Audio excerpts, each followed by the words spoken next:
Kemenangan lawan Filipina sudah akan membuat skuad Garuda lolos ke putaran ketiga kualifikasi Piala Dunia 2026 zona Asia. Pelatih Sintayong mengingatkan para pemain untuk tidak menganggap enteng lawan. Bagaimana peluang skuad Garuda dalam menatap laga malam nanti? Kita akan bahas bersama dengan Ketua Badan Tim Nasional dan juga manajer Timnas Indonesia, Pak Sumarji, dan ada pengamat sepak bola Wesley Hutagalung. Selamat sore Pak Marji, Bung Wesley. Selamat sore. Assalamualaikum. Waalaikumsalam. Pak Marji, bagaimana kondisi para pemain saat ini? Seperti apa mental mereka? Ya, secara keseluruhan para pemain betul-betul semuanya dalam kondisi yang sangat-sangat baik. Baik dari sisi fisik, mental, dan juga strategi yang sudah diberikan oleh Coach Sintayong kepada para pemain. Beberapa hari ini kita menghadapi situasi yang memang betul-betul sesuai yang diharapkan. Pasca kita kalah dengan Irak, Coach Sintayong sudah betul-betul meramu suatu strategi yang sudah didapat dari tim analis yang sudah bekerja dari beberapa hari dan beberapa minggu yang lalu menganalisa pertandingan-pertandingan game-game yang dilakukan oleh Filipina.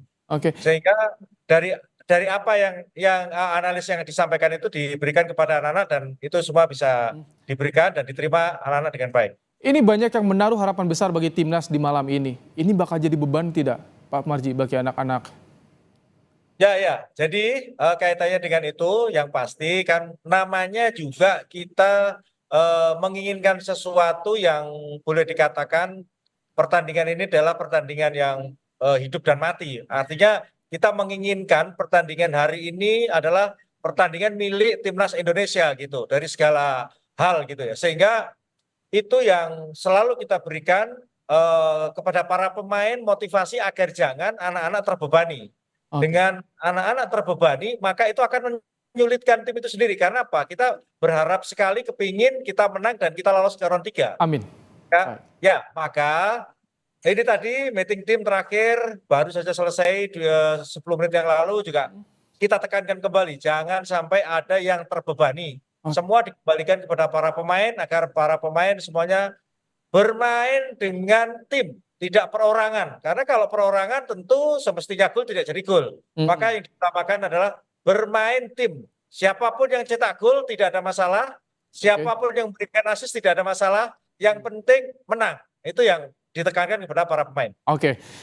Bung Wesley, membaca sosok Filipina lawan malam nanti, bagaimana Anda melihat dengan pemain naturalisasinya?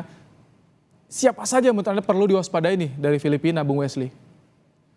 Ya, saya mencoba untuk tidak menyebut individu ya, meskipun Patrick Rachel yang striker mereka itu bisa cukup berbahaya, dan mereka punya beberapa pemain yang berkompetisi di Liga Indonesia cukup mengenal karakter kita. Tapi saya menyinggung tadi ucapan Pak Marji bahwa kalau rumput tidak sesuai dengan game plan gaya bermain kita yang begitu baik dari kedua sisi main cepat, ini memang bisa mengganggu game plan-nya Sintayong. Jadi yang saya tunggu sebenarnya adalah bagaimana kita mencari anti teori dari permainan Filipina yang bukan bisa kita bilang mengecilkan karena mereka tidak punya peluang lagi, tapi bagaimana ketika mereka membobol gawang Vietnam lebih dahulu kemarin di pertandingan sebelumnya lalu bisa 2-2 dengan Vietnam maupun akhirnya kalah 2-3. Tapi bola-bola atas mereka itu memang harus waspadai, dan bagaimana kita menyelesaikan permainan di lini depan kan masih menjadi PR ya. Dari sejak awal kita bicara Sintayong masih mencari terus missing link, rantai yang putus itu di depan. Nah, saya sih berharap komposisi terbaik yang dipilih oleh Sintayong juga bisa mengeluarkan kemampuan terbaik para pemain yang ada 11 di lapangan. Benar kata Pak Marji, ini main tim, bukan perorangan. Jadi kita tunggulah anti teori yang disiapkan oleh Sintayong untuk menghadapi Filipina dengan keunggulan posturnya. Oke, Pak Marji, ada nggak sih instruksi khusus dari SDE kepada skuad Garuda ini, misal curi gol lebih cepat atau bagaimana bocorannya nih Pak Marji? Ya.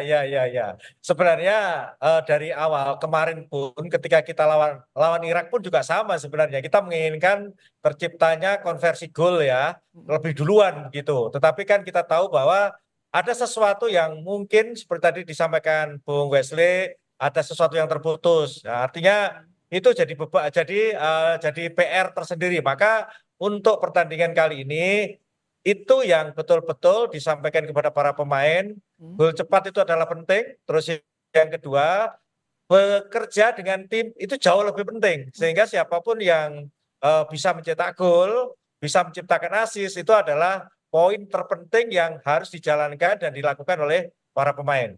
Seperti itu. Oke, Bung Wesley, ini ada perbedaan skuad yang dipanggil ketika lawan Filipina malam ini dengan 6 bulan lalu. Bagaimana Anda membaca skuad timnas di gambarannya nanti?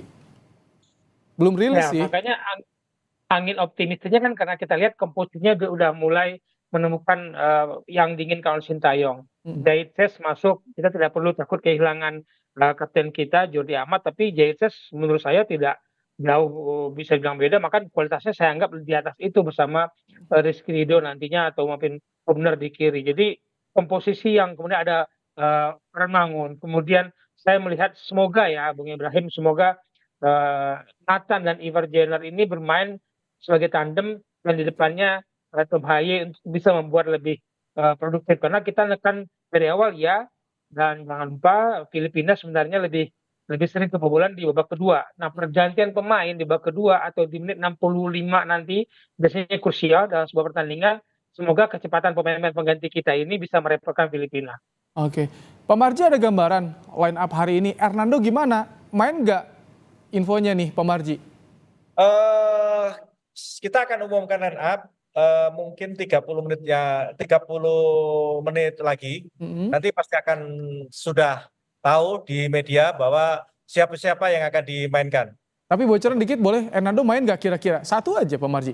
Lihat saja nanti ya. Oke, baik. Belum bisa karena masih menunggu 30 menit lagi yang akan diumumkan. Ya. Baik, Bung Wesley, kalau misalkan melihat kemarin, apa sih evaluasi dari timnas ketika pasca pertandingan lawan Irak, dan ini akan berhadapan dengan Filipina sesama Asia Tenggara nih, Bung Wesley?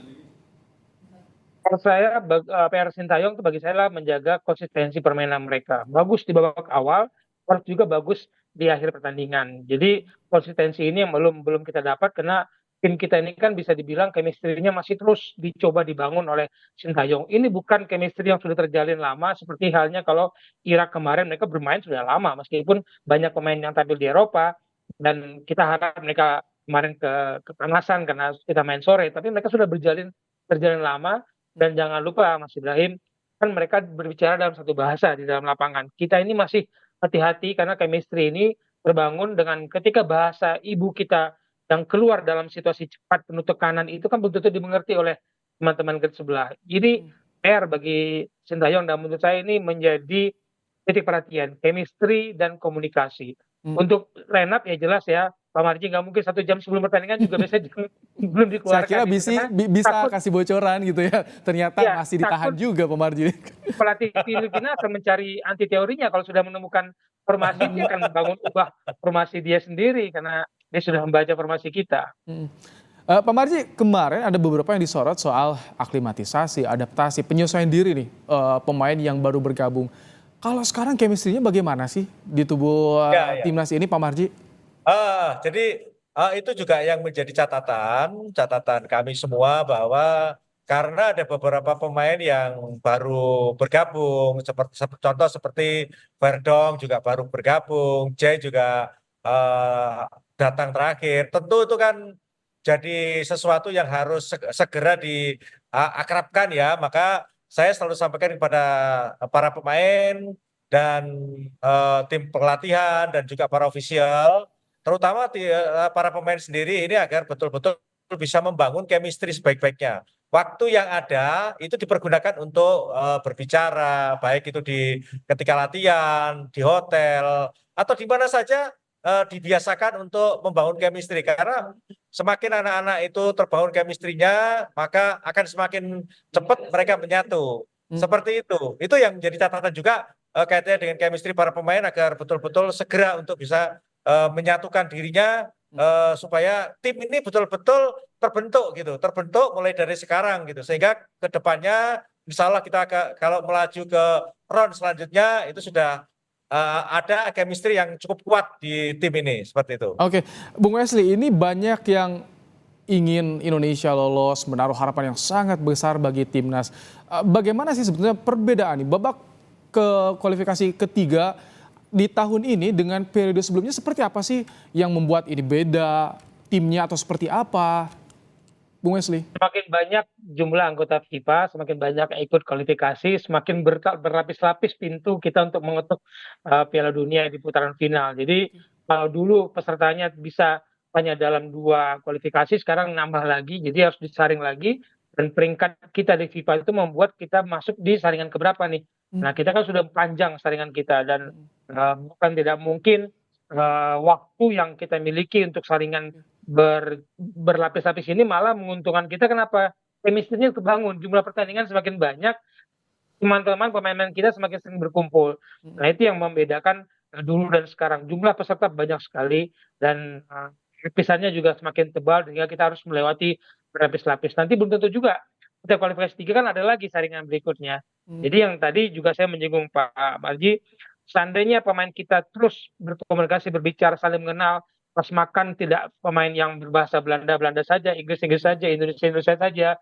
Kalau itu di-blend dengan cepat, itu kebiasaan itu muncul di lapangan dan bahasa sepak bola itu akan memudahkan mereka meskipun bahasa asli mereka, bahasa ibu mereka itu berbeda-beda. Oke, Pak Marji, kemarin kita lihat ada Ketua Umum PSSI Erick Thohir juga ikut meninjau saat latihan, lihat lapangan juga. Ada arahan nggak sih dari Ketum kepada anak-anak atau bahkan menyoroti juga soal kondisi lapangan kita, Pak Marji? Ya, ya. Jadi Pak Ketua Umum tidak hanya kemarin saja, beberapa kali juga bergabung dengan kami ketika anak-anak makan. Kemarin beliau datang tanpa memberitahu juga, langsung datang bergabung dengan para pemain.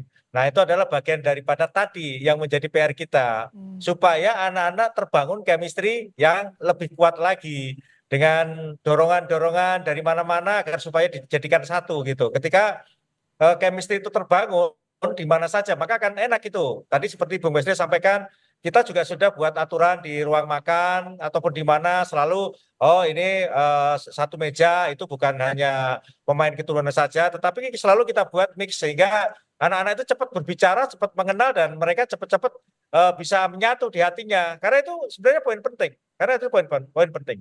Oke, terima kasih Pak Sumarji, manajer Timnas, dan juga Bung Wesley Huta Galung, pengamat sepak bola, telah bergabung di Kompas Petang. Kita doakan yang terbaik untuk Timnas menang insya Allah malam nanti.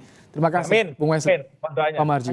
Dan kami juga akan ajak Anda untuk melihat bagaimana kondisi terkini saudara di Stadion Utama Gelora Bung Karno Jakarta, di mana saat ini penonton supporter Timnas sudah mulai berdatangan ke Gelora Bung Karno Jakarta. Kabarnya tiket memang sudah sold out dari beberapa hari lalu. Dan ini tampak hujan deras tadi sempat mengguyur kawasan GBK, namun kini sudah surut dan tentunya tak menyurutkan antusiasme pecinta bola pendukung Timnas untuk memberikan dukungannya kepada skuad Garuda malam ini yang akan bertanding melawan Filipina.